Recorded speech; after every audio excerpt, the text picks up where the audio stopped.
Hey guys, Professor K here. As you've probably figured out, I am not there with you this week, but I set you guys up so that you've got some really cool activities that you're going to be doing. And so by now you've probably already seen a video about the guy we're talking about this week, who is Gideon, and how God gave him a new confidence. And so we'll talk about Gideon, and you guys are going to read through the story and got lots of discussion questions and cool things to talk about Gideon. But what I want to do now is I actually want to show you what our science activity for the week is.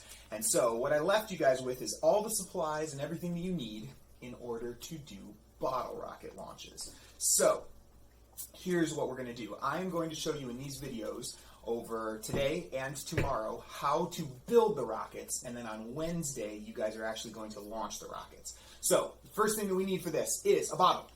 Now, we've got the bottle, and this is actually going to be the body of our rocket. Now, with the rocket, you might look at it and think, the top of the rocket is the top of the opening. Unfortunately, it is not.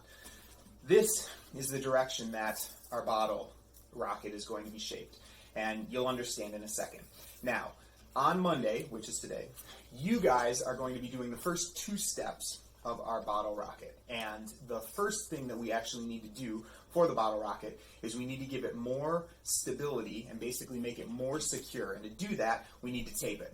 Now, if we've got some tape, we're actually going to tape from this curve all the way to this curve on the bottle. Basically, we want it completely covered. That's going to make it more secure, so when we add the pressure into it to launch, the rocket won't explode before it flies. Now, the easiest way to do that is to actually take small-ish strips of tape like this, and you're actually going to tape it to the bottle, just like this. Flatten it out as much as you can. Then you're going to grab another strip, so on and so on, and continue until the bottle is all completely wrapped. All right, so now that we have the bottle taped, you'll see it's from about this bend all the way up to this bend.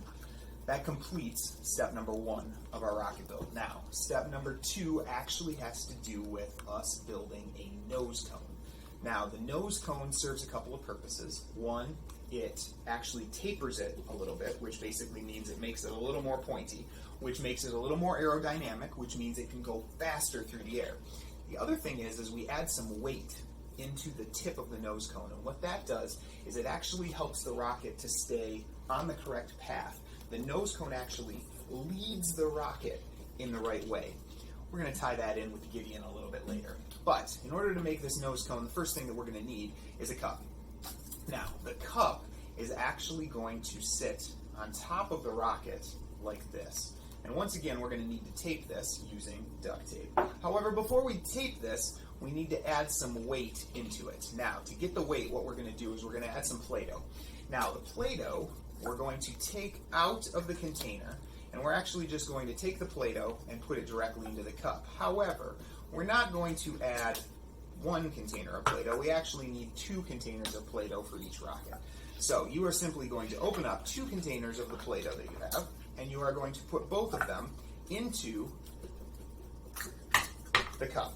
Then, once it is all packed in there, you are then going to attach the rocket nose cone to the top of the rocket. Now, it's really important you want this as flat as it can be. If your nose cone is shaped like this and tipped to the side, your rocket will not fly straight. You want to make sure that you are leading your rocket straight. And so your nose cone sits just like this. Once again, you're going to take some duct tape and attach the cup to the top of the rocket, just like this. All right, so now we've got the nose cone attached to the top of the rocket. Now, at this point, you can stop. The important part of the nose cone is there. However, you have an optional part, which will create an even more aerodynamic nose cone.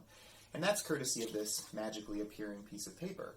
I don't know where it came from, but apparently it wants me to show you how to make a nose cone. Now, what you can do is you can actually use this paper to create a pointed nose cone, and I'll show you how to do that.